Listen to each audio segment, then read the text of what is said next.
All right, welcome to another episode of Justin and Donald Save America. Don't filter or tune with your picture here. It is just Donald, no Justin today, but I am being joined by someone straight out of the future here, Ed Hudgins. He is a senior fellow at the Heartland Institute. He's also founder of the Human Achievement Alliance. He's an expert on a whole lot of topics that we're going to get in today, including futurism, innovation, technology. Ed, what other accolades or titles can I heap onto you here? I don't know. I did a whole lot of stuff. I worked for the Heritage Foundation in the late 80s. I came up with the idea of an index of economic freedom. I ran around places like the Soviet Union trying to subvert them. That went fairly well, but it's got off the tracks a little bit. Estonia's doing great, though, so keep that in mind.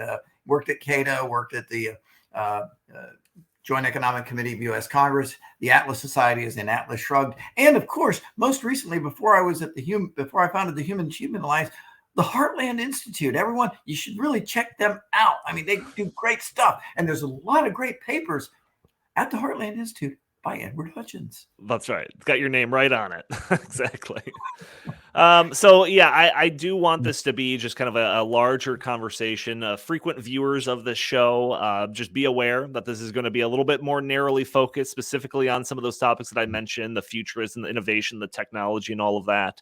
It is part of a kind of a larger thing that Justin and I are working on. We'll fill you in all later on the details of that, but I do want to just have this conversation be a little bit more free-flowing. I've got a handful of topics that I want to get to specifically, but I'm just interested in just having a long-form conversation about all of these interesting things because I find them fascinating. I know you do as well, and I hope that everyone that's tuning in finds it interesting as well. So Justin and I have been spending a lot of time looking into the Great Reset, the World Economic Forum, the founder of the World Economic Forum, Klaus Schwab. Ed, first question, are you familiar with Klaus Schwab? A little bit. Why don't you give the briefing, because you probably can tell it quicker than I can. Well, no, I mean, I think, again, viewers of the show, constant viewers of the show are very aware of Klaus Schwab and his role in the Great Reset and all of that stuff. But one thing about Klaus Schwab, along with masterminding a scheme that we in Glenn Beck labeled 21st century fascism through mechanisms like ESG and whatnot, he's also very interested in a lot of the same topics that you seem to be interested in. Have you ever read anything by him where he's talking about the Fourth Industrial Revolution? Yeah, and actually, I mean, the Fourth Industrial, in fact, I'm going to be involved in a conference in Africa on the Fourth Industrial Revolution. Now, fortunately, because I have input into it, and in fact, there's a book I edited. There we go. Just read my chapter in there. There really is a Fourth Industrial Revolution underway. Okay. But the question is, in which direction does it go? And there's some who sort of see if any of you have ever watched the movie Things to Come, 1936, it's a British movie by H.G. Wells. And it's kind of a guilty pleasure. It's kind of this, it's almost a celebration of fascism, but it's kind of like a techno-fascism. You see the world going into a world war. This is several years before the real World War started. And everything goes to hell, and you see things are kind of going back to a very primitive level. And then you have, the men, the airmen, who basically have these futuristic planes, and they go in and they're all futuristic, and they're going to set up a futuristic utopian society, and it's really wonderful. And it's all these central planners. This was the vision back in 1936 and the 1930s. Is we have a lot of stuff that's stupid and degenerate. We all agree about that. And so the answer is, well, we'll have a dictatorship of the elite, essentially, the techno elite. Won't that be wonderful? Well, I'm all for technology, but you know what? There it is right there. There's a great speech at the end, by the way, by, the hero who they're going to shoot the first spaceship to the moon. And a lot of people are opposed to it because are human beings meant to do this? Things are just moving too fast. And he basically gives this incredible speech at the end about, how things aren't going too fast. We're all going to die. But what we want to do first is conquer the universe. Oh, and it's like, oh, incredible. But you have some of that informing a certain part of futurism today. This whole era of we can have elites who basically plan everything, because Right. there's a lot of stupid stuff going on in our world today. We all admit that. Okay.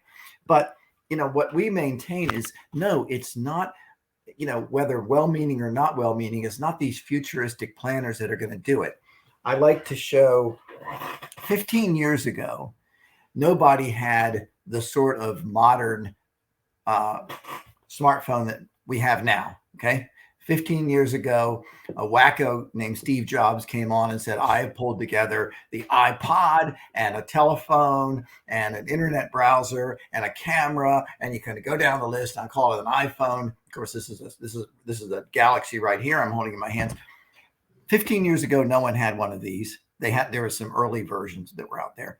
Today, not 87% of American adults have one of these. How did that happen? Was it because of the Ministry of Planning? No, it was because of competition between Apple and Samsung and some others. And that's how it happened. That's the way to think about the future. And so, when you talk about the fourth industrial revolution, yes, there is one going on. It's incredible. It's magnificent, but it's going to be led by the Steve Jobs types, not the central planners. Yeah, it's he's very clear about it, Klaus Schwab. He Mhm. talks about it. We went from hunting and gathering to agriculture. Then we moved from a very agrarian society to one of industry. And then we had a tech revolution with computers and the internet. And then Klaus says that we're on the path to a fourth industrial revolution spurred by the advancements in tech areas that I want to touch on today. Automation, artificial intelligence, gene editing, neural links, metaverse, all these things that I want to talk to you about today. And I don't necessarily disagree with Schwab's assessment of the coming revolution. As you just mentioned, it seems like you agree that it's coming. And I don't necessarily disagree with Schwab that the revolution is going to cause disruption in the way that society works and how people operate in this new world. Where I do massively disagree with him is on what he wants to do about it. And that's a subject of a different podcast. And like I mentioned, Justin and I have a ton to say about this specific facet of this topic. So stay tuned for that type of stuff. But for this episode, I just kind of want to, and by episode, this might be a series of episodes, depending on how long that we go. But I just want to focus on the tech stuff itself, how disruptive it's going to be for society, and how nervous we should be about it. So I was going to say to just take a general whack at that, but I think you covered a lot of that kind of in that opening salvo there. But just generally speaking, is it something that people should be nervous about? Well, they should be nervous about it in this sense. And by the way, another book I will highly, highly recommend. If you want to read one book to sort of summarize it all, you've got to read Peter Diamandis's The Future is Faster Than You Think. Peter Diamandis was the guy who came up with the SpaceX prize.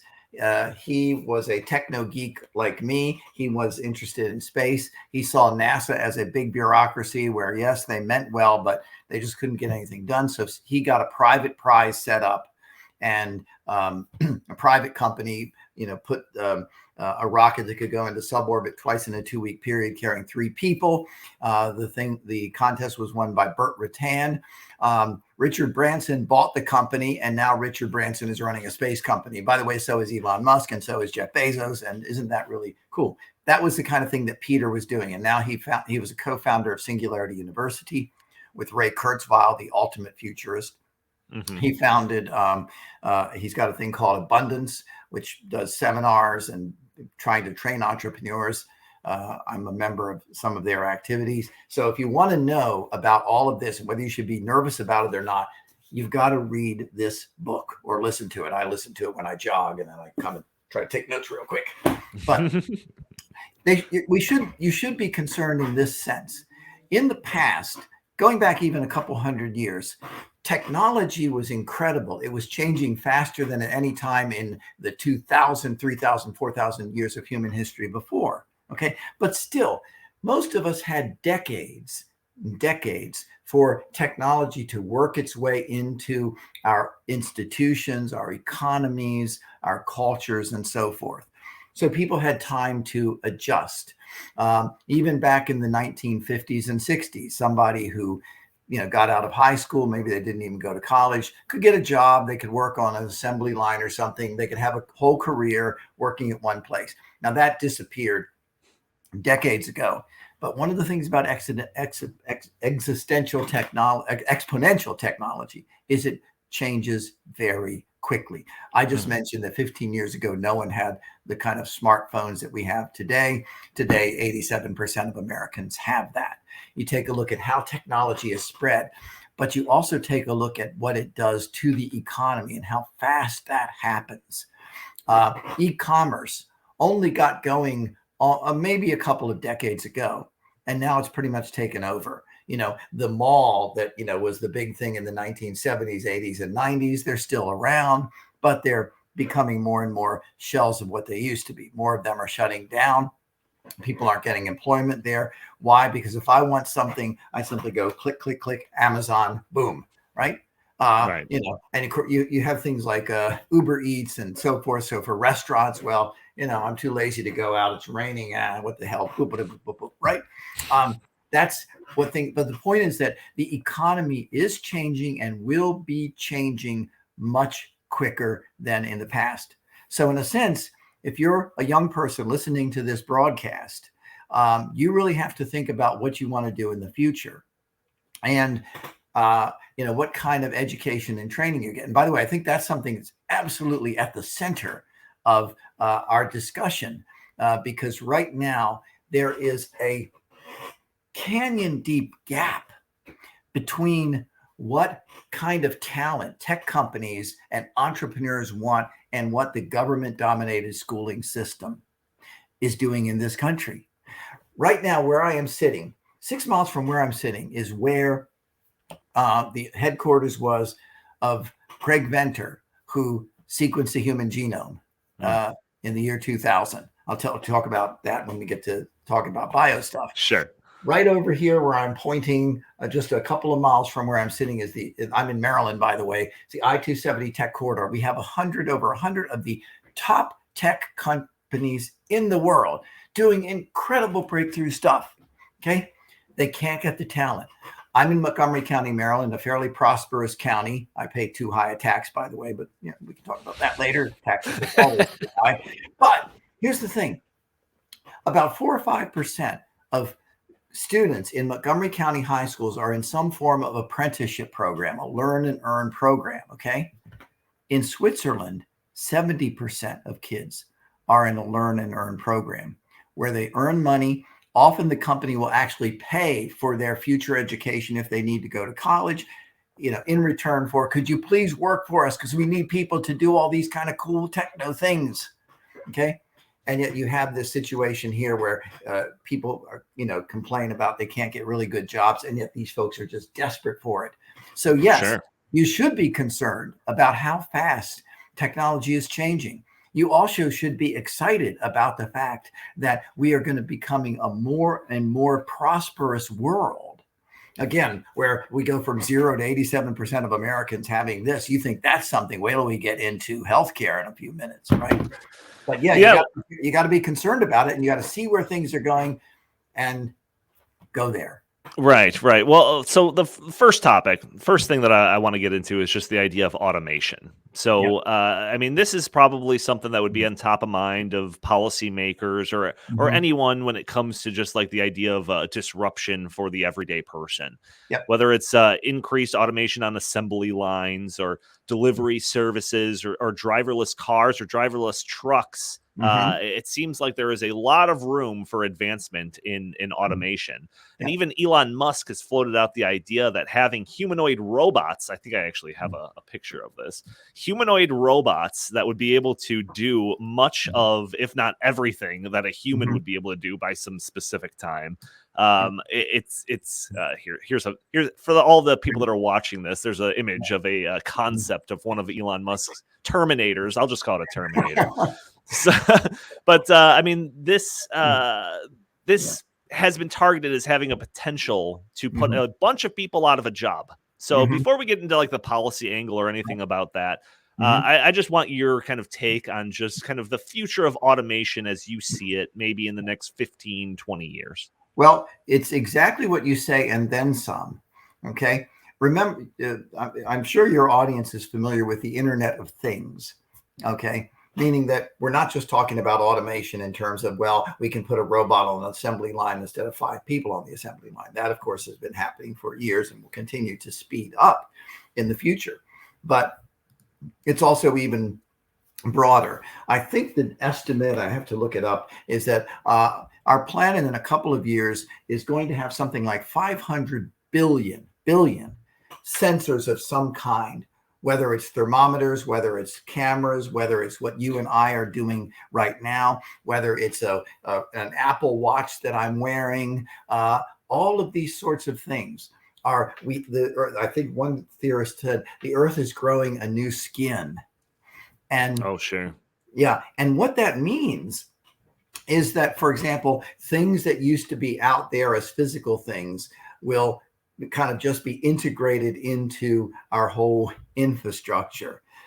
This was an interesting insight that Steve Jobs had that helped him, by the way, keep his company, at the cutting edge. When Apple Computer started, it was a computer company.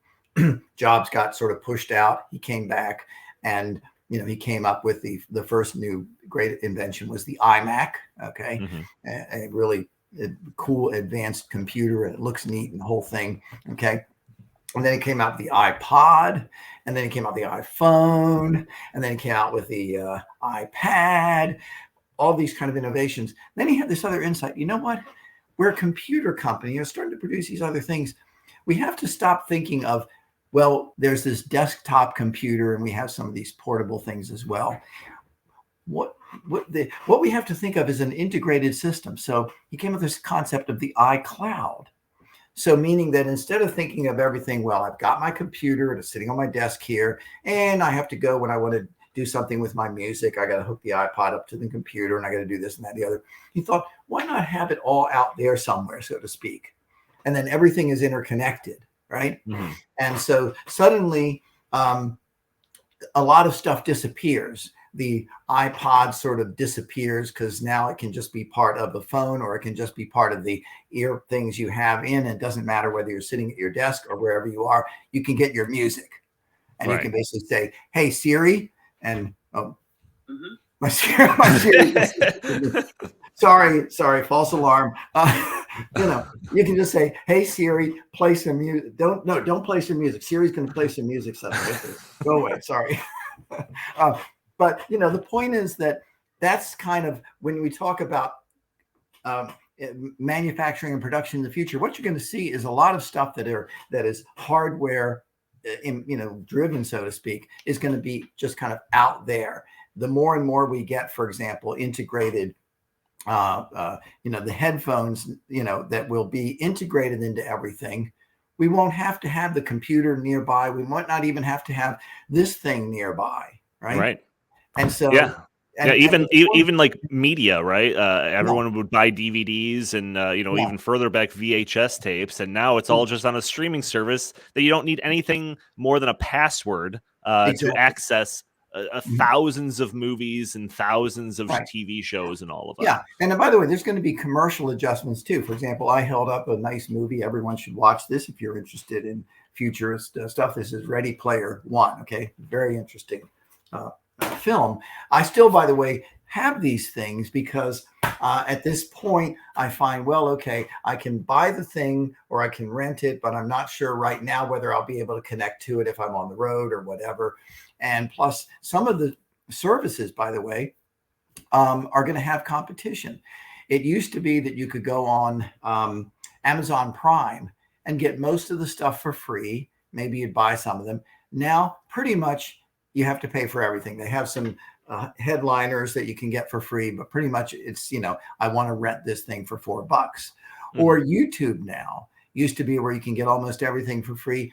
If you go to YouTube right now, almost every single video has 2 commercials at the beginning that are absolutely obnoxious, have nothing to do with the video, by the way, and then during the thing you're watching, and maybe you're watching a beautiful concert, you're listening to beautiful music, and then suddenly, hi, are your boogers really green when they should be blue? Well, if you get this kind of stuff, right in the middle of the beautiful passage, or whatever it is. And so more and more I'm tuning out of YouTube because I know they want to make money, but that's might not be the best business model for the future.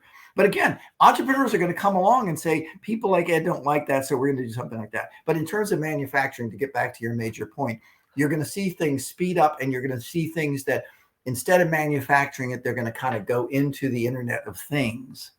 Right. And where you're not even going to talk about, well, who makes the thing? Well, it's kind of becomes a moot question.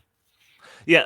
So sorry, I think this podcast is going to be a lot of tangents, and I want to go on one more tangent about the idea of Netflix and streaming versus the physical media, and I'll get back to automation. I've got a bunch of questions on automation, but are you concerned at all about just the fluidity of like media in terms of streaming? I mean, like that movie that you've got, that Blu-ray, I think it was that you showed. If you turn that on today, if you turn that on 20 years from now, it's going to be the exact same movie. Are you concerned at all that fluidity of that movie as it exists on a streaming service might not be exactly the same 20 years from now? Is that a concern to you?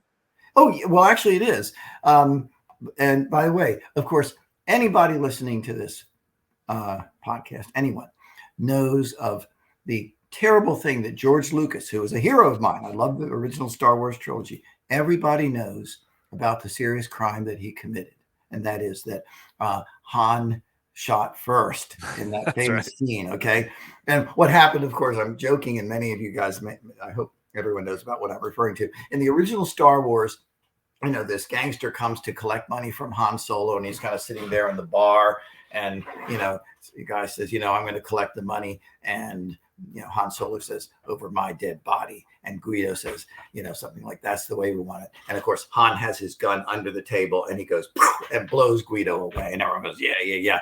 And then George Lucas years later decided, well, that really wasn't fair. So he has Guido shoot first and miss at like 3 feet where you can't miss. And then Han shoots. Okay. So now if you watch I took my kids, by the way, I took my 11-year-olds just recently to the Silver Theater in Silver Spring, Maryland, where they were showing the original Star Wars, the Star Wars on the big screen and Empire Strikes Back. And I had to explain to them, well, this isn't the original one that Daddy saw. Okay. The one that Daddy saw was okay. But no, you're absolutely right that you can take and tweak all of these things. And so the thing that we saw in Star Wars in 1977, most of you probably weren't alive in 1977, could be different. But, again, I think what you can actually see is then you're going to have archives. And I might say, Siri, okay, I got to be careful because suddenly, play the original Star Wars or play this version, what that version. And you're going to be inserting characters. I mean, again, I go back to Star Wars. And if you watch the one that I saw on the big screen a week ago, there were all sorts of critters and so forth that were not in the original. Now, Lucas, fairly said, look, if I had the technology back then and the money, I would have done it this way. So this is how I really envisioned it. I'm the artist, so I can do it. Okay, fine. We can buy that. Yeah, I just there's been a series of stories, whether it's Disney movies that now have a warning that certain things are portrayed in this aren't kosher nowadays, or Gone with the Wind. If you turn on Gone with the Wind on HBO Max, there's a 4-minute long lecture explaining why what you're about to see is controversial and all of that. And I just take it one step further and think that let's say an actor is canceled. And it's just in the future, what's stopping them from being able to just swap in a new, deep fake a new actor on top of that and have, now the new version of whatever movie doesn't have, Chris Helmsworth in it. It's got someone else or something. Yeah. Or Glenn Ross doesn't have, what's his name, from House of Cards, because he's been canceled. So now they have and no, it is a serious problem. And but I think what's going to happen, and this is where you have to do sort of the social thing. This is the cancel culture. This is George Orwell that we're living with today. Okay. And a lot of it is absolutely absurd and ridiculous. But I think that's where the revolution, and by the way, I believe we're in a civil war right now. Okay. It's fortunately not a shooting civil war unless you count the 20,000 people who are murdered in American cities, by the way, that are dominated by the Democrat Party. Did I mention that? But I think that's part of the revolution is going to be that we're going to start flushing that stuff Okay. appropriately All down the right. toilet. By the way, I want to mention something. Okay, finish this up because I know we're on a This tangent is so here. cool. This is cool. I mean, we actually see that now with, what happened with Dave Chappelle getting, getting whacked, the comedian.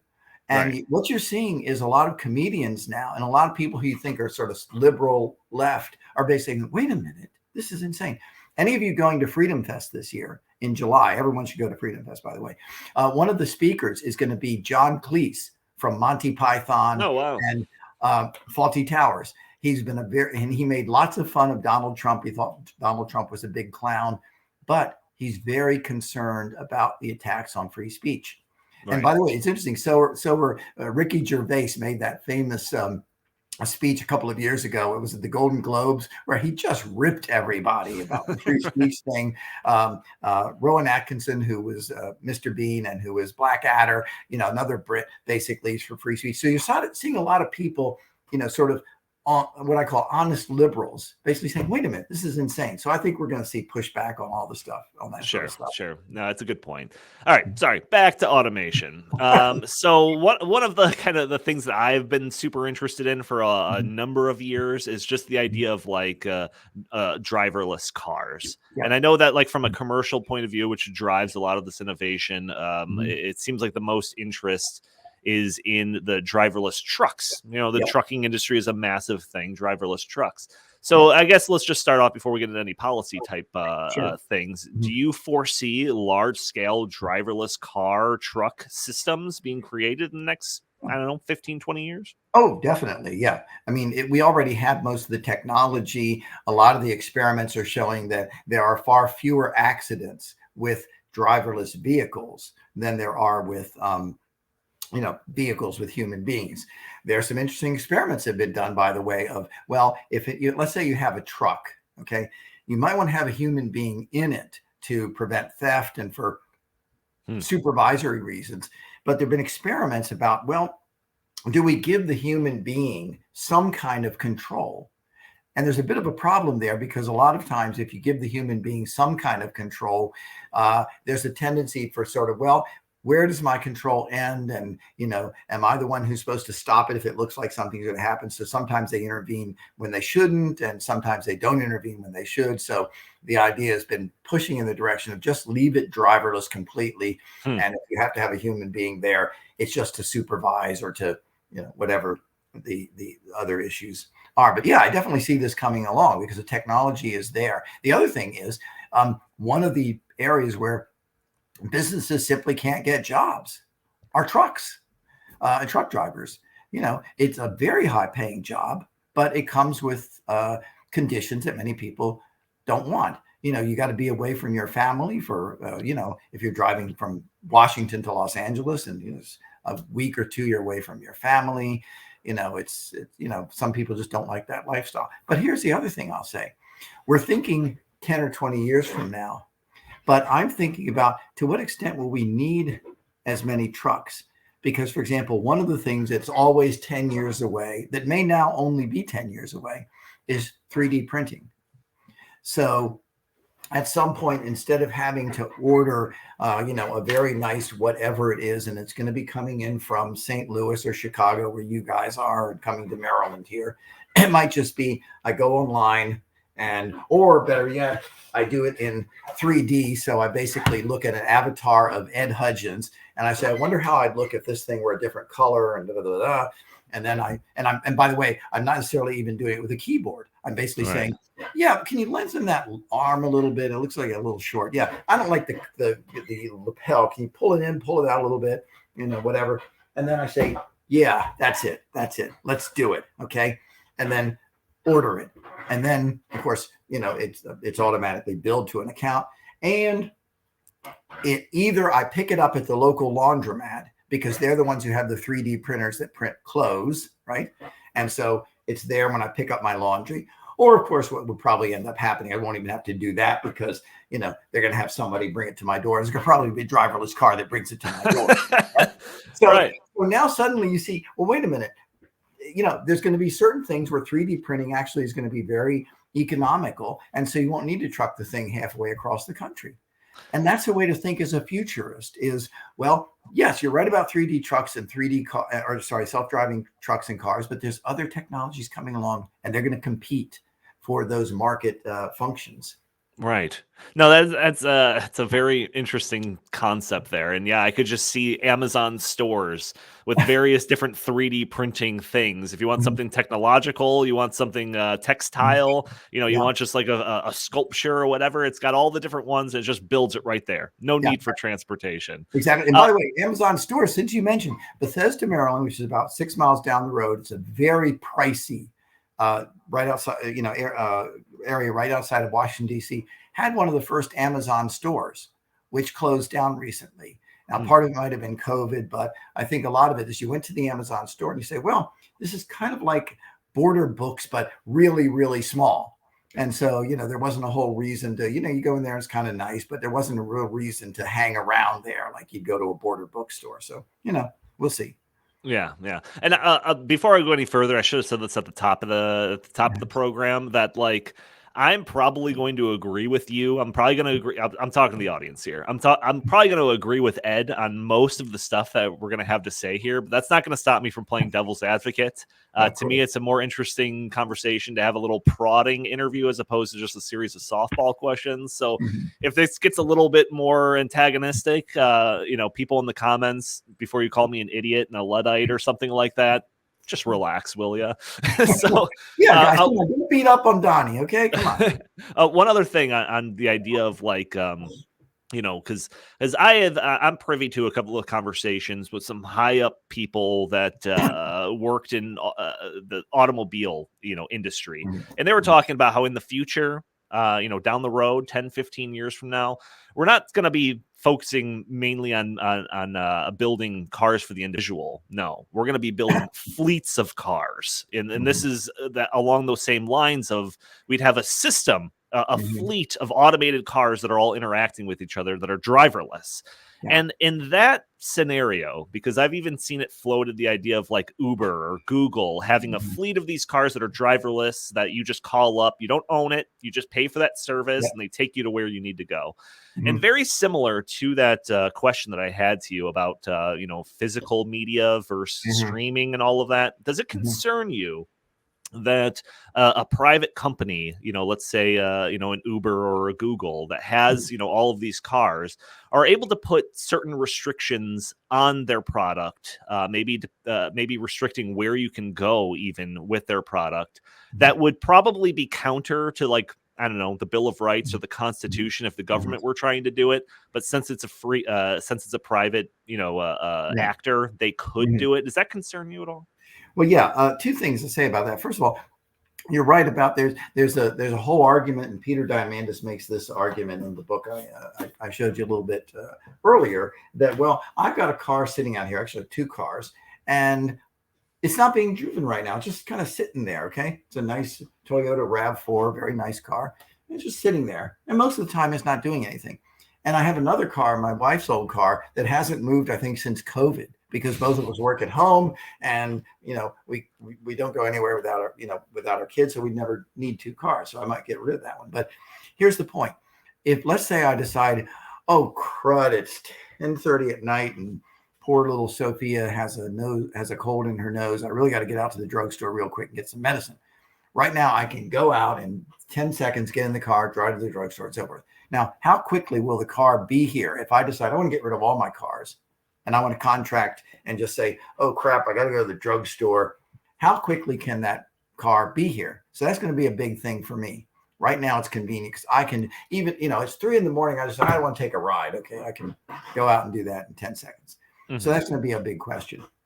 And by the way, flying cars is another issue that actually they do have the technology now that can lift one of these things. And, but that's, and basically you'll use rooftops in city buildings. It'll make money that way, being Huh. parking lots for them. But that's another issue. But yeah, I would be concerned, because there'll be private companies that might put restrictions on, but I suspect it's going to be more government that's going to regulate these things and put restrictions on. Now, right now, incidentally, for example, in Washington, D.C., we always see these stories where a cab driver someone flags a cab and says, hey, can you take me to this part of town?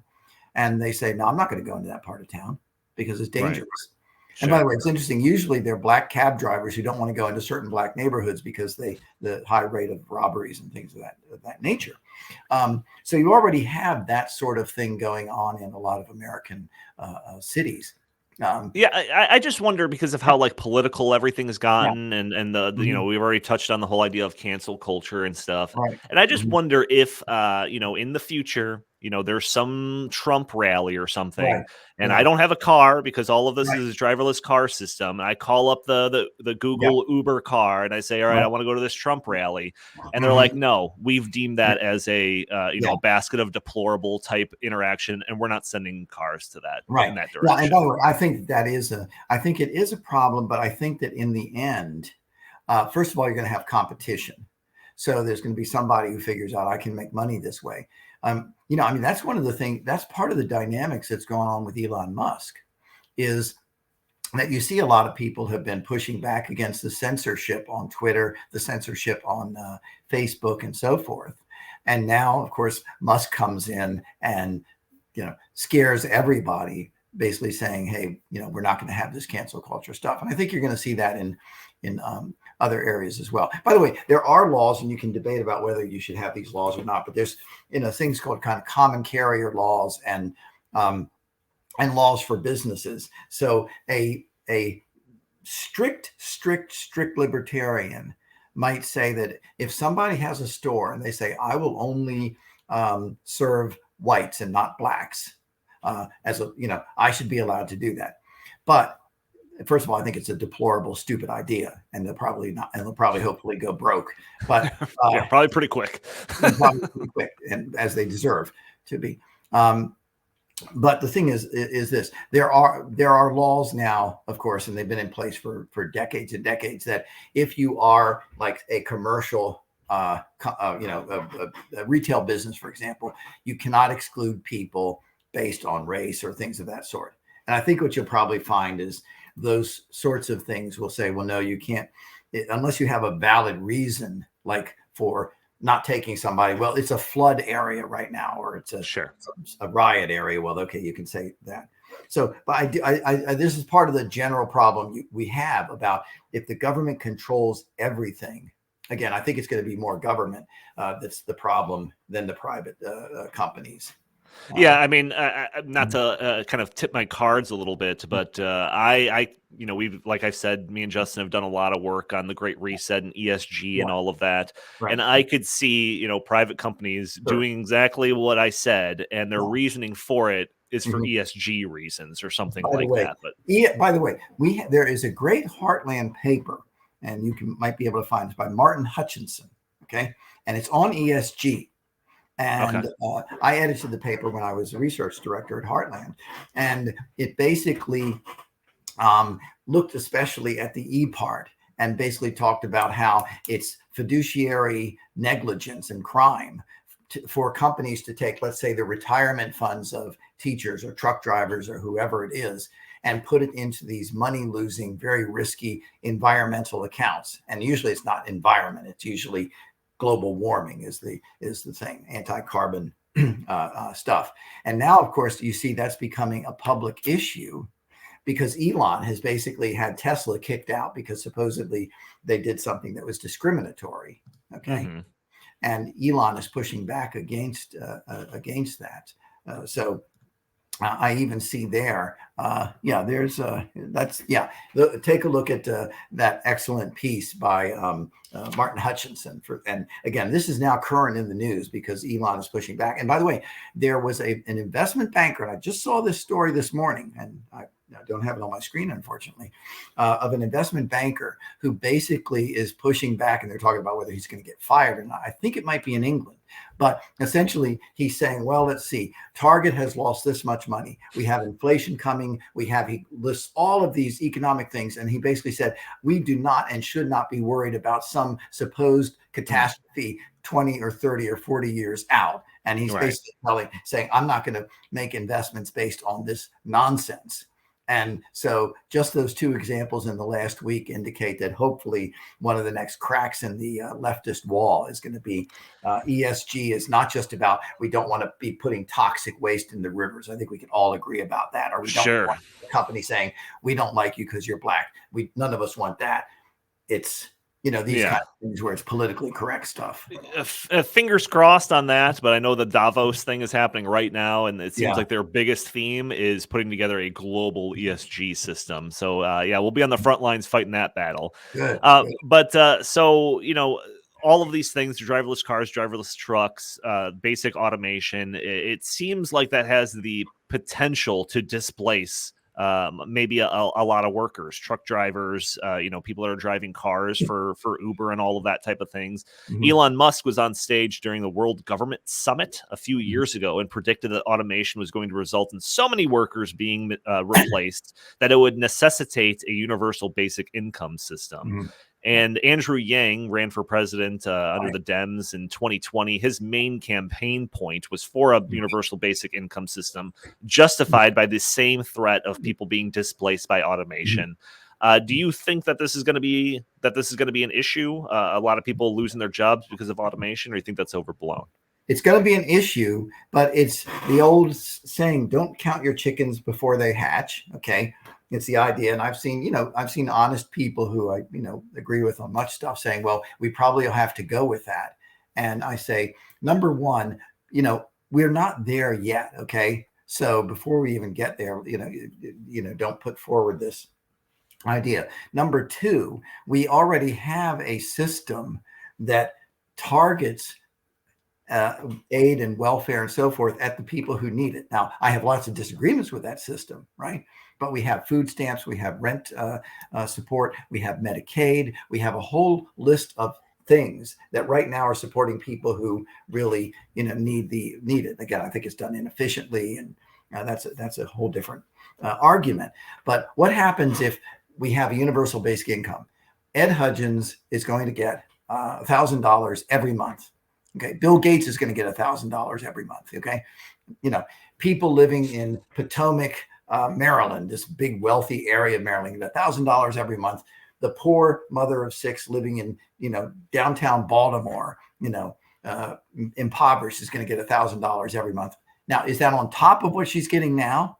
Is it in addition to what she's getting now? And how soon will people be saying, hey, it's not fair that the people in Potomac are getting $1,000 every month, and the poor lady in the inner city is getting $1,000. Shouldn't she get $2,000, or shouldn't they only get $500? Oh, sure. Okay, that's going to happen. The other thing is this: it's kind of missing the point of the great thing about exponential technology. There's always going to be work for human beings. Okay. Always. The same argument went on with the Luddites 250 years ago.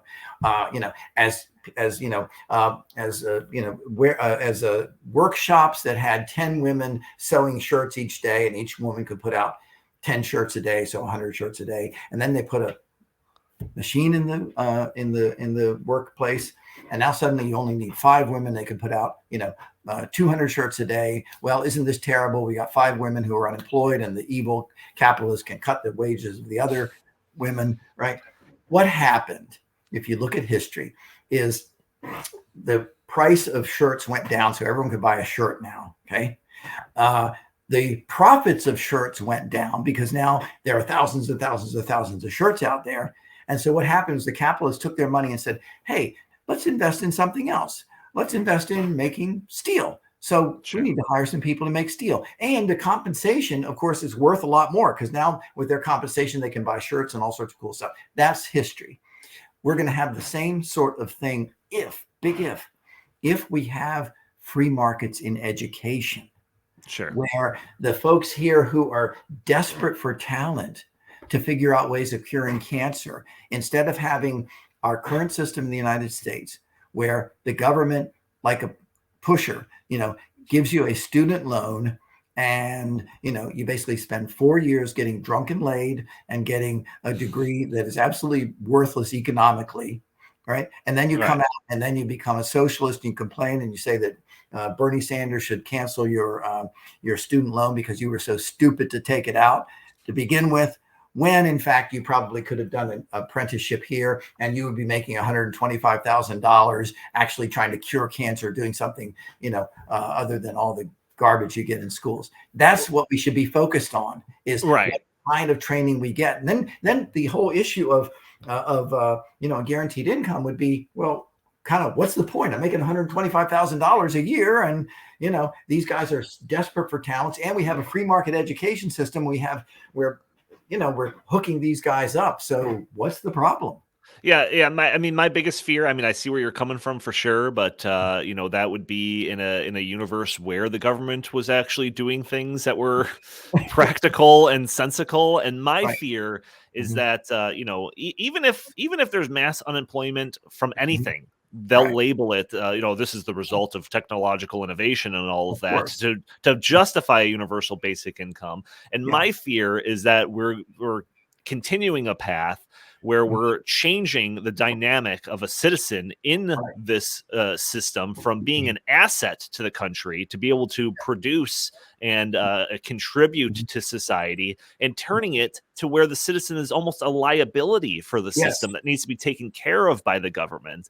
And I Yep. feel like if this stuff really does have Mhm. even a fraction of the impact Mhm. that the Andrew Yangs and the Elon Musks Mhm. are talking about, we can Mhm. see a dramatic shift towards that type of Yes. society, and that scares me.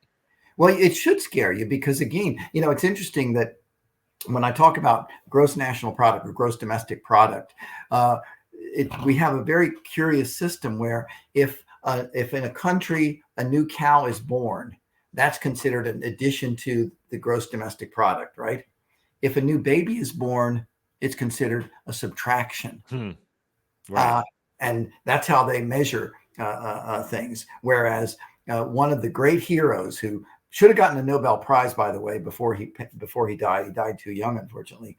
Was Julian Simon, who wrote a book called The Ultimate Resource, and he was talking about the human mind. And he wrote his books, by the way, in response in part to the Club of Rome. This idea that came around in the 1960s that we're running out of everything. We're all going to die. The predictions are that we're going to be running out of oil by the year 2000. Of course, we didn't. That people like Paul Ehrlich made this famous bet with Julian Simon and lost. But Paul Ehrlich was literally writing in 1970 that, by the late 70s and early 80s, we're going to have millions of people dead in the streets from starvation because there's no way, even with the greatest government program in the world, we're going to be able to stop this catastrophe.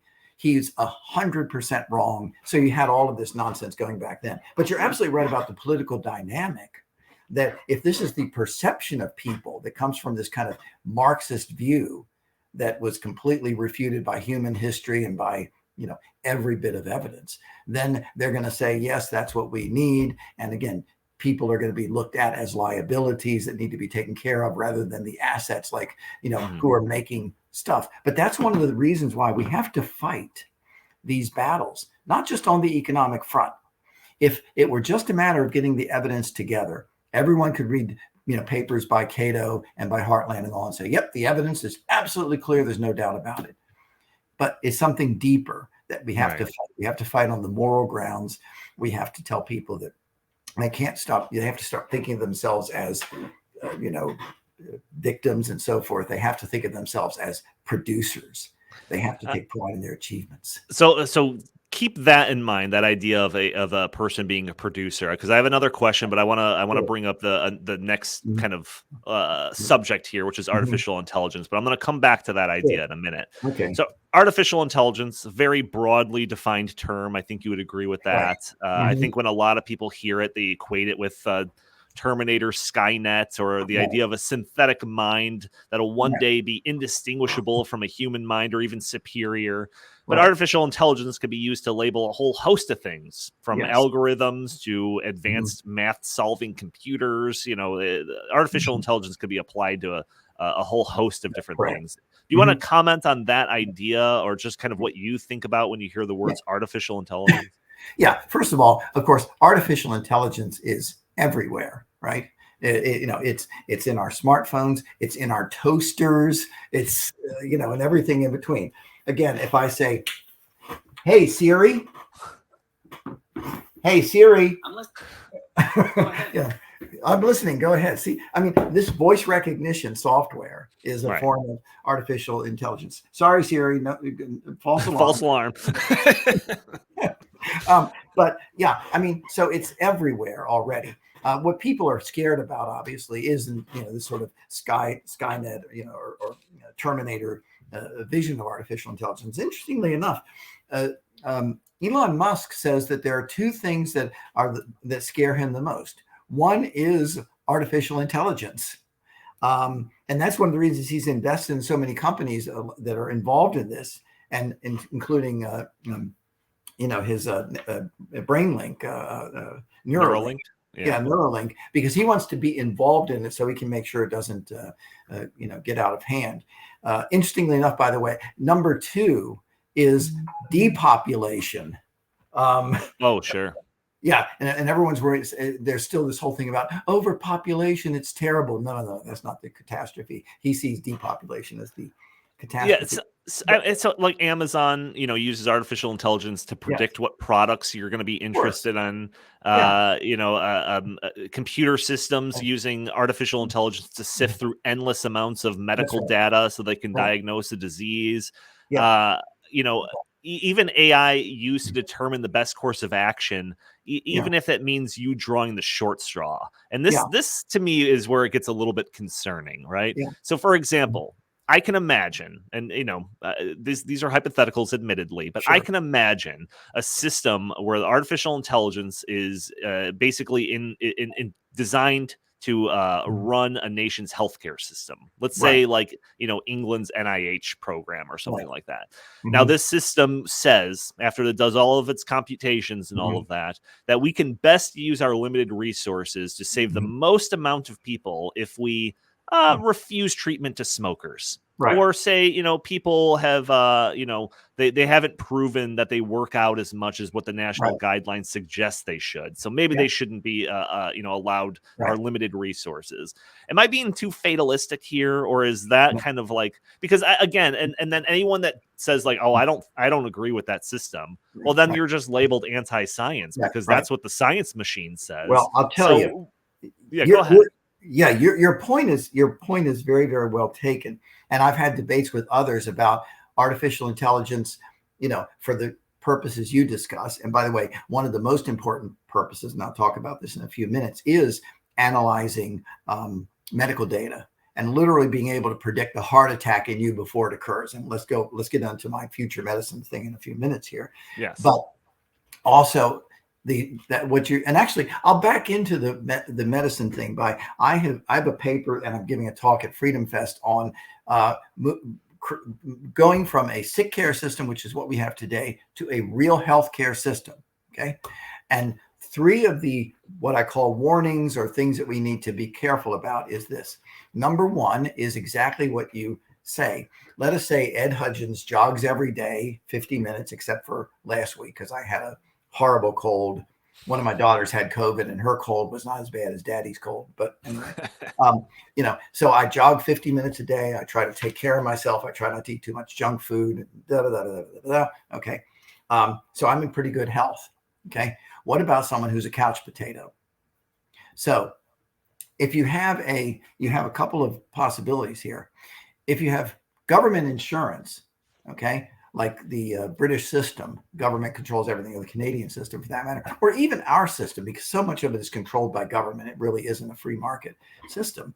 Then, it's one thing to say, well, you're going to get higher insurance rates if you smoke, okay, or you're not going to get any insurance if you smoke. But then you get into the problem of the government dictating what you can do. Now, the government does that already, but what they do is they do it in a mega sense, so to speak. In other words, what they try to do is if they don't ban smoking outright, they try to do everything to discourage smoking. Taxes, you can only sell it to certain people. You can't do this, you can't do that. You can't have ads and so forth. Or food.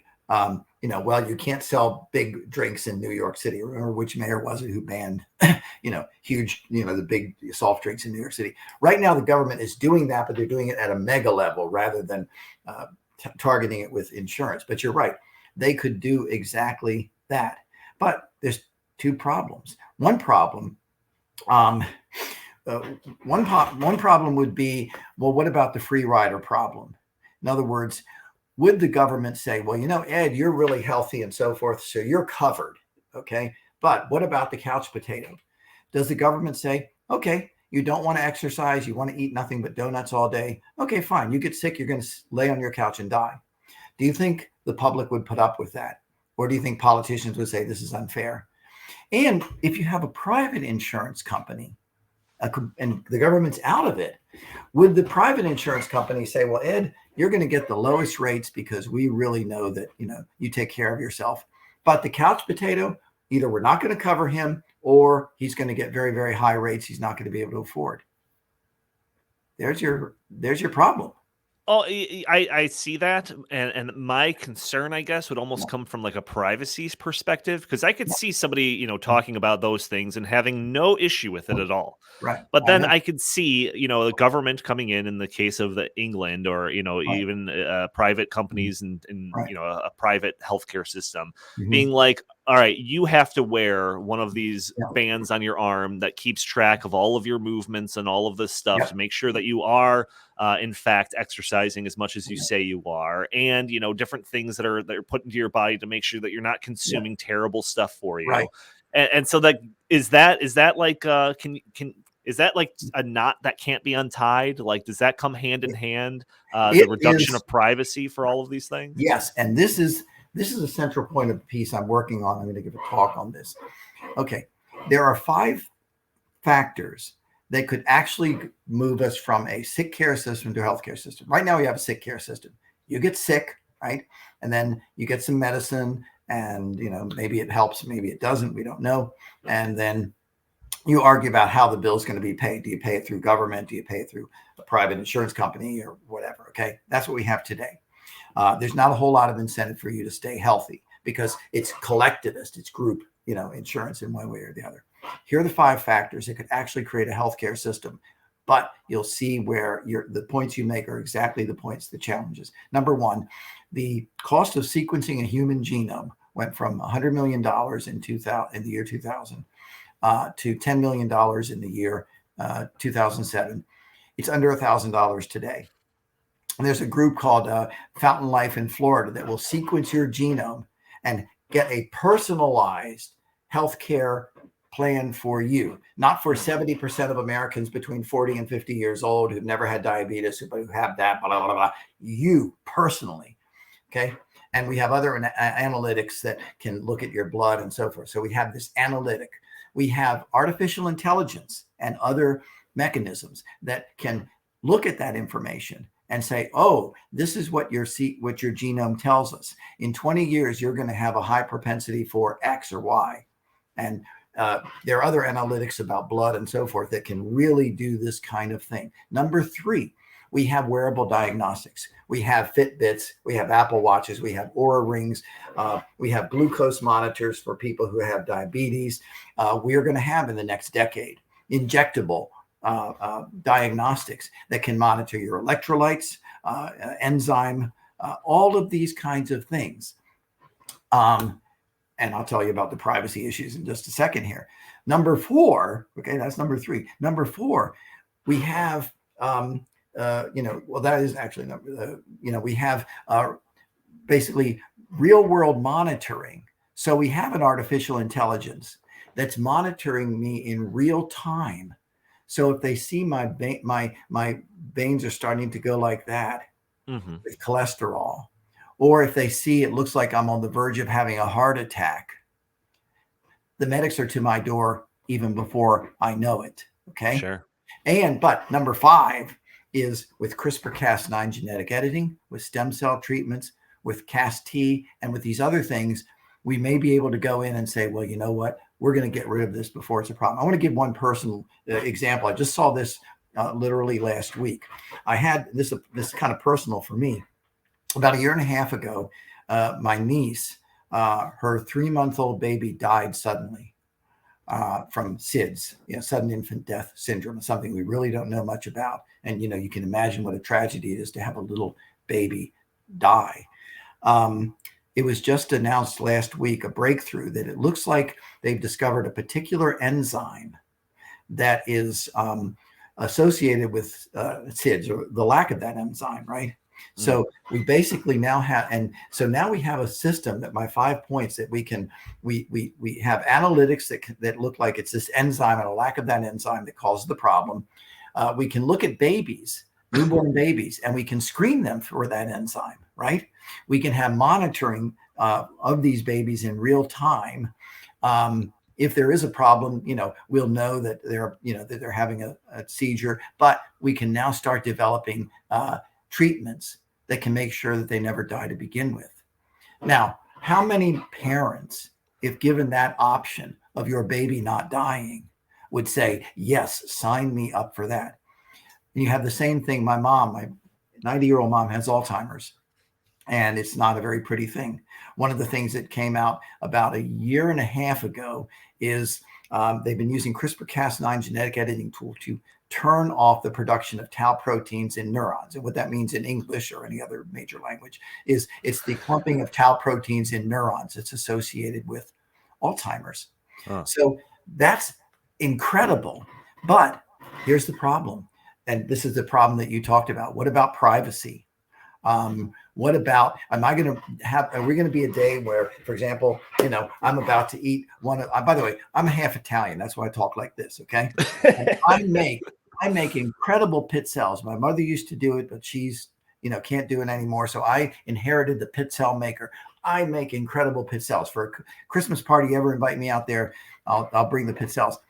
Am I going to be eating a pizzelle during Christmas? Okay. And suddenly my, AI is going to be saying, Ed, I'm sorry, you can't step away from the buffet. You can't have those pizzelles. And it is a concern. What do you do in the situation when, on the one hand, I can make sure that I live to 200 years healthy without Alzheimer's, without heart attacks, without all these other terrible things. But what about the situation with privacy? And can I basically opt out? Will you have a program, an AI program that says, well, within certain limits, Ed, you can have all the cookies you want and all, because after all, you jog, so there's not a problem. It's a serious trade-off issue, and I don't have a real good answer for it. But that's the challenge, that in the next decade, anyone listening to me, those are going to be the kind of things that emerge and the kind of choices you're going to have to make.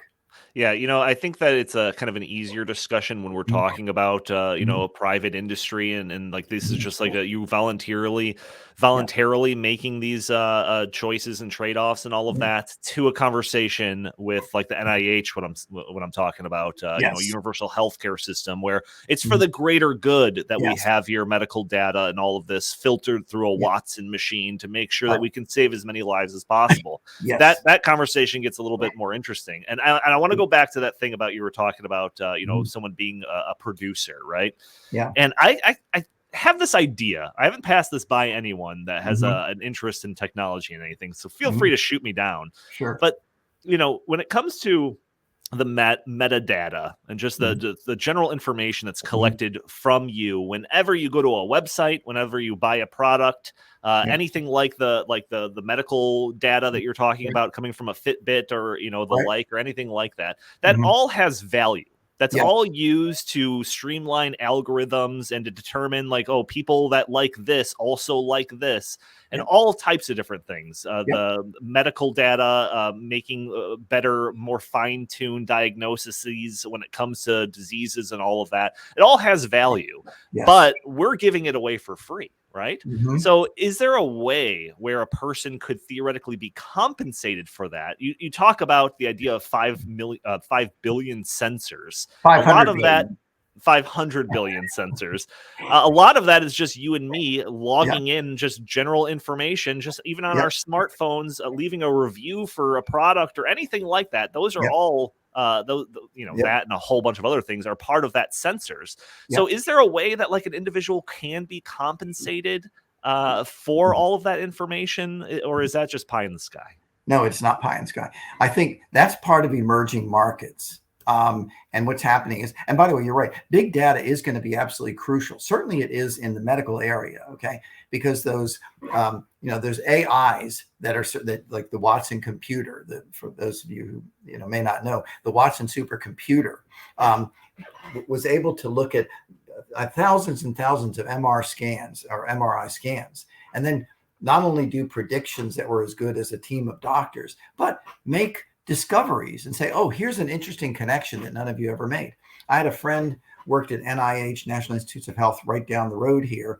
And he moved to Boston last year because he got a job basically analyzing, creating the AI algorithms for analyzing sort of scans of this, lower part of the body. He's doing that literally right now as we speak. So the mega data is absolutely important. But again, I think you're right that what's going to happen eventually is, okay, so yeah, I'm happy to sign up with your insurance company. And part of the deal is, of course, you're going to get all of my data. But here's what I'm going to expect. And I think what's going to happen is you're going to start seeing a little bit more of a market develop. Because again, there's certain things I don't mind that Amazon sees that I'm interested in science fiction movies, because cool, they're going to try to sell me all the science fiction stuff that I can possibly consume. There are other things that I'm a little more reticent about. Okay. And I'm not talking about illegal stuff or whatever, but sure. Yeah, but I'm more concerned about it, and I might actually shy away from it because I know, my gosh, they're going to just bombard me with this stuff. I don't need it. By the way, any of you who are listening to me who ever go to a CVS drugstore, and the receipts are like about this long, they're like a mummy. And a lot of times I say, please don't give me the receipt because it's just so long. So, you're right. But you're absolutely right. I think there's going to be a market developing for that, and it's going to be it's going to be a sort of thing. At what point do I see it's really becoming a nuisance? So if you want my data, you got to start paying me or give me a discount or whatever it is.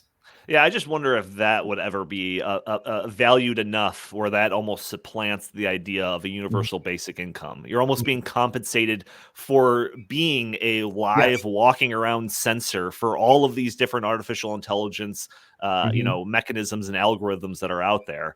I just thought it was an interesting idea. Well, and by the way, I think it is something that's going to emerge. By the way, another thing I want to mention here is I've seen estimates. Peter Diamandis quotes a Japanese researcher in this book that if you had all of the same technology, that you have in the smartphone, if you had that same technology in like the 1980, let's say, or something like that, I've seen estimates that you have 10 million, or according to one theorist, up to $100 million of value in your pocket. Think of that.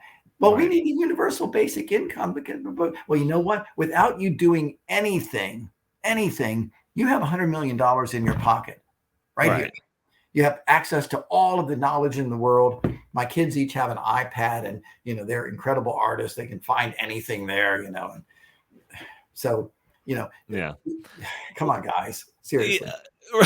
So let's go a little bit more into the gene editing topic here, and I got you onto this podcast saying that it was going to be an hour long, and we're already north of an hour. So at any point, if you need to pull the plug on this, that is fine. Let's keep going for a little while. It's fun. I already expect this to be a two-parter thing, so maybe we'll aim for 3 parts. We'll see. So gene editing.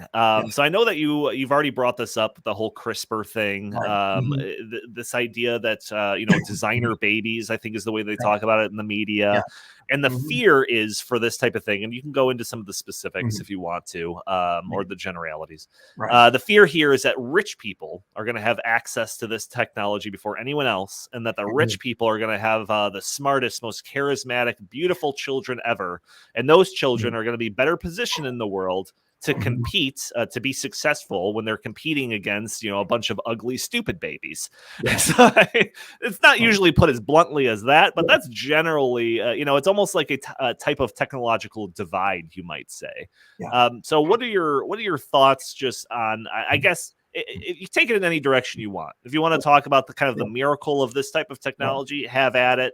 But also if you want to address those kind of concerns that are tied to it. Right now, of course, as you know, this is the year 1990 that we're having this conversation. And it's quite clear, that the digital divide is going to really polarize our society. We're going to have this very small group of individuals who can afford, computers. They have these new things called desktop computers. Actually, it's late 80s right now. I think we're coming up to 1990. We're going to have this digital divide where only a very small number of people are going to be having computers. Some of them are going to have like even 50 megs of memory. Can you imagine that? 50. I mean, seriously, that's where the technology is going today.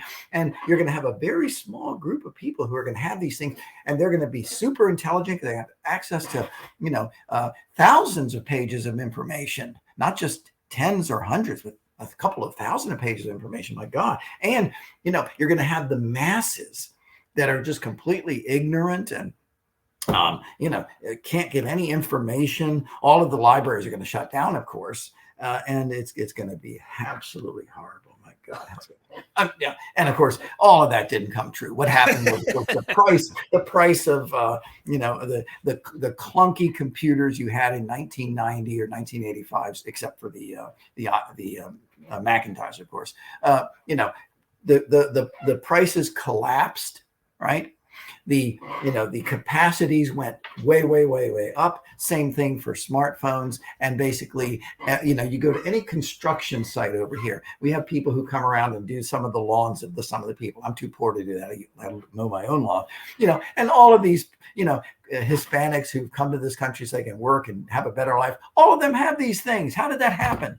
It's going to be the same thing for genetic editing. Okay. First of all, yes, if we had the technology 20 years ago to prevent my mother from having Alzheimer's, none of this, techno fear would have had anything to do with it. I'd say, you're going to get my mom this treatment, and that's it. But the thing is, how do you get that treatment to everybody? It's the same process by which we got smartphones, computers, laptops, and all of these things to everybody. It's entrepreneurs out there. The genetic editing tools we have right now, and I talked about CRISPR-Cas9, I talked about stem cell therapy, I talked about Cas9. We can go into details if you want, but basically all of those are very primitive stages, and they're very costly right now. Okay, but what's going to happen is you're going to have the same dynamic, and if you have a market, then basically, let's talk about an insurance company. I'm an insurance company because I'm working right now on some FDA reforms here in DC. If you have an insurance company, they say, well, let's see, we can wait till this person is 60 years old or whatever, and then 73 or 74% of all sort of major illnesses that kill people are in older people. So you're an insurance company, you say, well, let's see, we can wait till this person is older, and then they're going to have hundreds of thousands of dollars in medical costs. Or we can invest in the technology that's going to make sure they don't get the Alzheimer's, or that they don't get the heart disease, or they don't get that. If you're an insurance company, you're an evil profit-making insurance company, what are you going to do? You're going to go for those technologies, aren't you? Right. And that's the kind of thing, that's why I want to see a market where Steve Jobs types in the healthcare system are looking at that and saying, that's what we want to do. We want to head off the costly diseases that come when you're 60 or 70 years old. And by the way, this also goes for like some of the people I'm working on right now are trying to do FDA reform for pediatric treatments. One of the gentlemen who I'm working with, I think it was about 10 years ago, he had like a 7 or 8 year old daughter who died of brain cancer when there was a medical treatment that was being tested by the FDA and he couldn't get it. You can imagine how angry he is with the FDA. And I can give other examples like that. So the point is, I think that what's going to happen is yes, at first it's going to be the rich who get it, you might say, but just like smartphones and computers, it's going to be available to everybody. Do you think that there's a moral gray area when it comes to this type of stuff? I mean, like when you talk about the idea of like eliminating diseases or something so that people aren't plagued by, some of the diseases that you had mentioned, SIDS and the like that seems like one thing. I think a lot of people would be very interested in our society pursuing technological advances that eliminate things like cancer and stuff like that.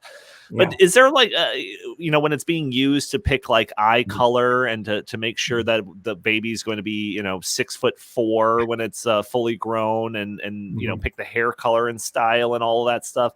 Is there a little bit of a moral gray area for you, or is it just, if that's what they want and they got the money for it, let's do it? Yeah. I mean, at this point, it's, I don't want to throw the baby out with the bathwater. Any technology, you can say there's going to be a downside. Someone invents a hammer, you can use it to build a building, or it can bop somebody over the head with it. Okay. And so at this point, I'm not really that concerned about it. And I don't want to do these kind of proscriptive regulations that are going to kill sort of kill the innovation before it comes. Yeah, if you want to have a certain eye color, that's fine. And by the way, the other thing is that, again, if you take a look at where the real progress is going to lie, and the real results, and what an insurance company will put money into or whatever, it's going to be in these things I'm talking about, is curing diseases and all. The other thing I'll mention, by the way, is the last 20 to 30 years have brought us incredible insights about how the brain works. Not just about aging, which is one of the big things right now, but also about how the brain works, how learning works, and so forth. And so there's going to be a lot of interest in that. So it's not going to be a simple matter of, well, guess what? I'm going to have a baby and I'm going to tweak them so they have a brain of an Einstein.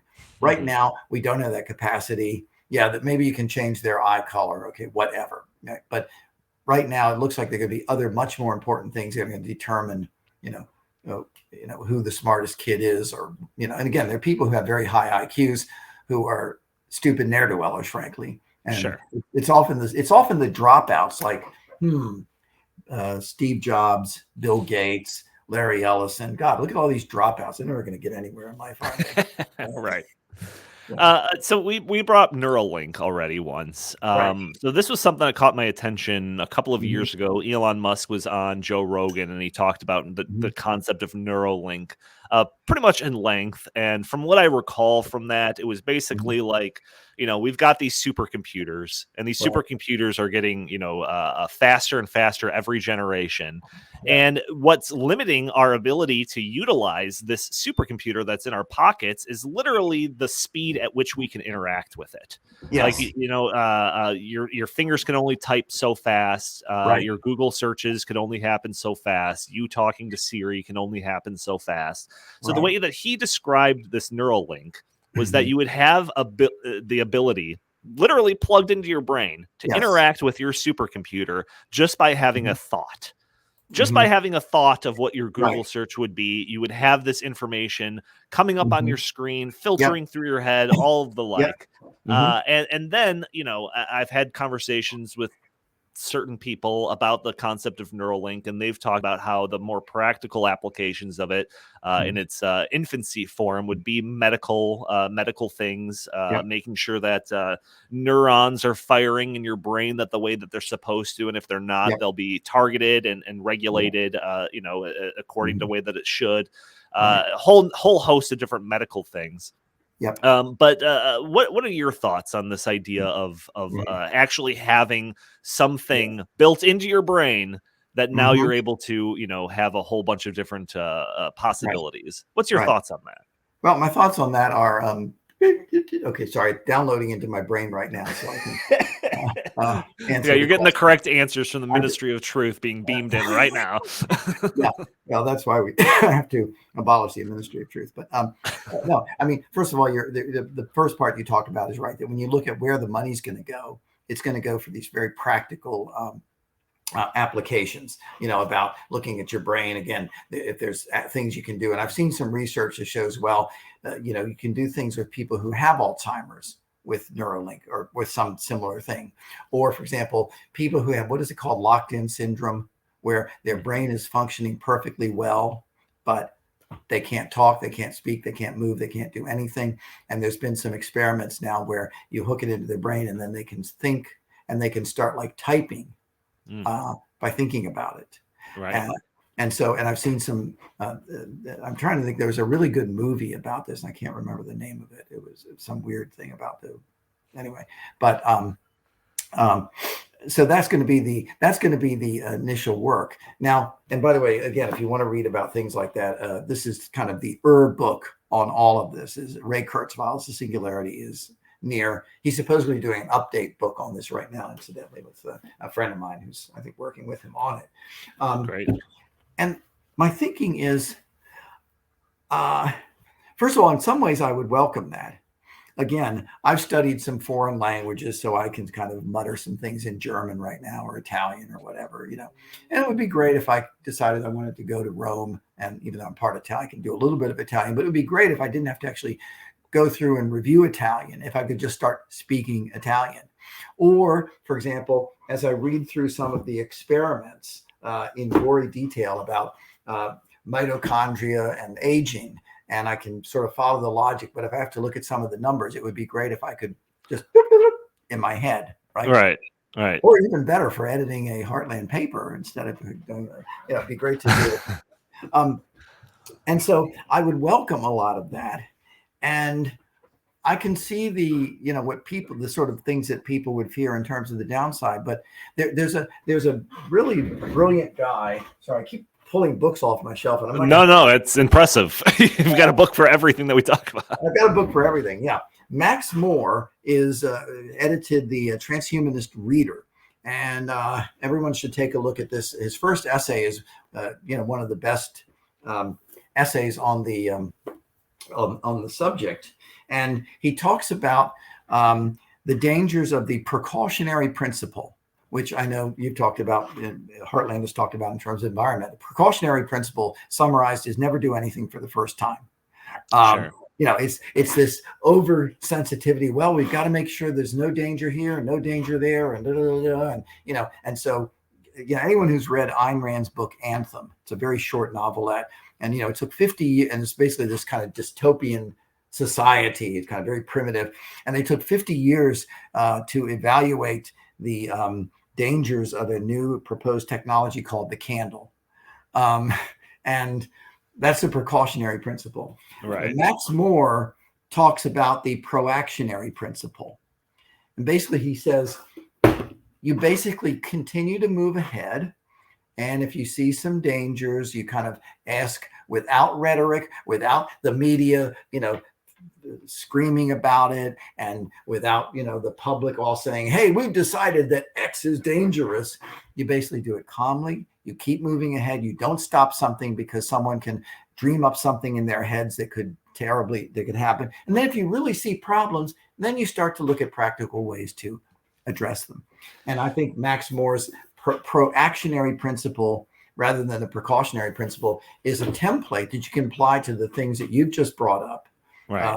As well as some of the other discussions we have about technology. Yeah, and even though I admittedly am playing devil's advocate on some of this stuff when I'm bringing up these concerns, there is an element where I do think that, if we can predict some of these possibilities and gauge how realistic of a possibility it is, and then work to preemptively stop that from happening. Like I have this idea that like movies like Terminator and artificial intelligence and all of that, people get so afraid of it. Well, what if that fear caused people to take that into account when they were actually in real life creating artificial intelligence to make sure that never happened in the first place? So there is an element of that I am sympathetic towards, but in generally speaking, I agree with that principle. By the way, I'll mention that. Yeah, that's Isaac Asimov's 3 laws of robotics. Where you basically, in his robot series, he plugs in, and again, he was well ahead of his time, and he said you create these androids, but the 3 laws of robotics is, androids, can never harm a human being. Sure. They must obey human commands, except if it contravenes the first law, and they have to, work for their own survival unless it contravenes the other 2 laws. And of course, that's science fiction, but it's kind of like trying to get ahead of things. I will mention one thing because I think this is crucial. I founded this group called the Human Achievement Alliance. Nice little thing there, right? Okay. But the idea of my group, the Human Achievement Alliance, is that exponential technology and all of these things we're talking about, robotics, biohacking, nanotech, et cetera, can open up a future of unimagined prosperity with long, healthy lives for all. But what we have to do is exactly what you say. Inform people. We have to look at where the landmines are, so to speak. If there really are, if there aren't landmines, we have to say, look, let's use the proactionary principle and let's move ahead. So that instead of waiting 20 years to have something that'll help my mom's Alzheimer's, we could have done it 20 years ago. And if we do see something that is possibly a danger, yeah, let's see if we can deal with it up front. So your point is correct. Yeah, there's another thing, and this is probably a topic of a whole other podcast. I know I want to wrap this up in the next 5 minutes, I promise you. Okay. But there is one other kind of larger scale thing that really concerns me when I'm looking at all this different futurism type stuff. Because if it was just voluntary interactions and private companies and guessing and checking, and certain things fail and certain things succeed, I would be generally a lot more optimistic about this stuff. But because government plays such a large role in all of these, a lot of these things, it concerns me that they will artificially put us on a trajectory that's not the one that we should be naturally taking. And just like a couple of examples I can come to mind, like I know from conversations that I've had with certain people that some large automakers, decades ago, were thinking that we should be pursuing hydrogen powered cars as opposed to electric vehicles, but because the government has disrupted and manipulated that system so much, that's been dropped, and now we're moving in this direction. And it's like, is that good, or is it a bad thing? And then one other one, I'll let you comment on this, is the idea of future fuel sources. What if the natural progression of stuff was that we do fossil fuels, then we'd move on to nuclear power, then some type of fusion power after that, and the like. But because the system is so manipulated by the government, now we're chasing wind and solar as if that's some type of futuristic thing, when it's not. So I just feel free to comment on that, and just kind of the government's kind of outsized role in all this. And you're exactly right on this. That when the government decides that they want to do something, on that level, it usually warps markets, and it usually has adverse effects. You've seen the headlines now about how we may be having blackouts this summer because of what we've done with our energy mix. We have one of the worst wars since World War II, because the German government decided to get rid of both fossil fuels and nuclear, right? And therefore, but of course, they couldn't run an economy, even though their energy prices were 3 times as high as the United States. They couldn't run an industrial economy without these things. So they basically had to import all of that from Russia. And basically, Putin was basically relying on the fact that the Germans, they're addicted to our fuel, so we can basically go in and kill as many Ukrainians as we want. And what are they going to do about it? We'll just turn off the tap. So, I mean, we already have one of the worst wars because of this really stupid, dangerous idea. And think of how many people are. But the point the point is absolutely correct. And by the way, I'll give you another one. Is biofuels. And several decades ago, we decided, why don't we use biofuels? Now, part of it was just basically a sop to the corn industry, because basically we can give the corn people subsidies and they can get votes that way. But what could be the downside of literally burning your food? Well, let's see. And by the way, one of the downsides, interesting enough, is that you had incredible environmental damage, because a lot of the stuff was going into the Mississippi River and going into the Gulf of Mexico and causing serious environmental problems in the Gulf of Mexico. And second, Mexicans who really depend on corn the way we tend to depend on wheat in this country suddenly saw corn prices going way up for their basics. And so poor Mexicans were suffering because we decided to burn our food. And by the way, it wasn't even an efficient thing. It wasn't like you were getting more miles per gallon. It, in fact, was more environmentally damaging. So yes, when the government decides to step in and pick winners and losers in the energy market, it's bad. Now, by the way, that's why I have nothing against entrepreneurs coming up with cheaper fuel. And if you can come up with something, natural gas, by the way, was really great. And that's one of the reasons why we had such low, energy prices in the last, up until Biden came in.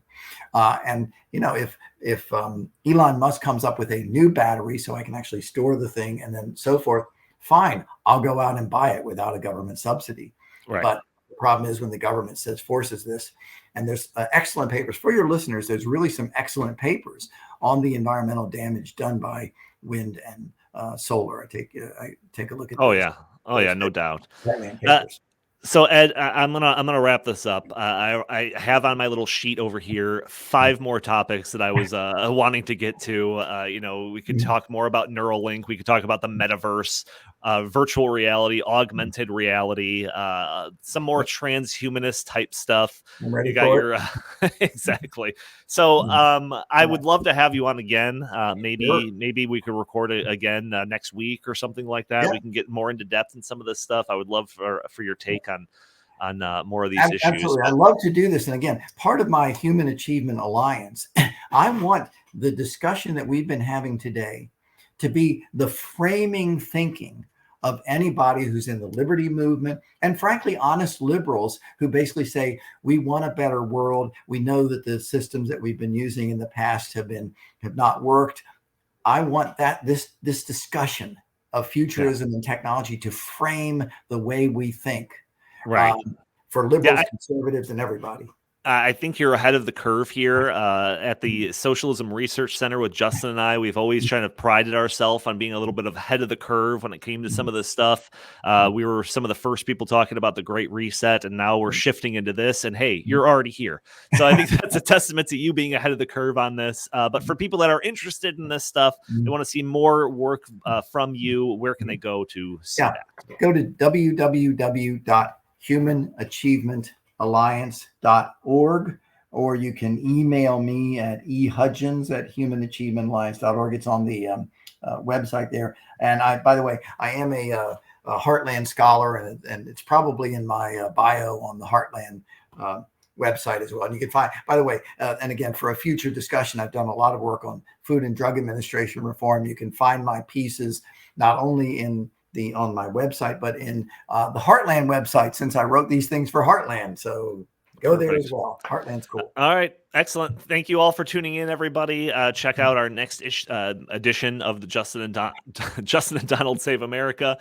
Please subscribe, write a review, share this content. It's the easiest thing that you could do. It's the most cost-effective thing that you could do to help break through these big tech algorithms that prevent content like this from being shown on other people's screens. So once again, thank you all for joining us, and we will talk to you next time. Bye-bye.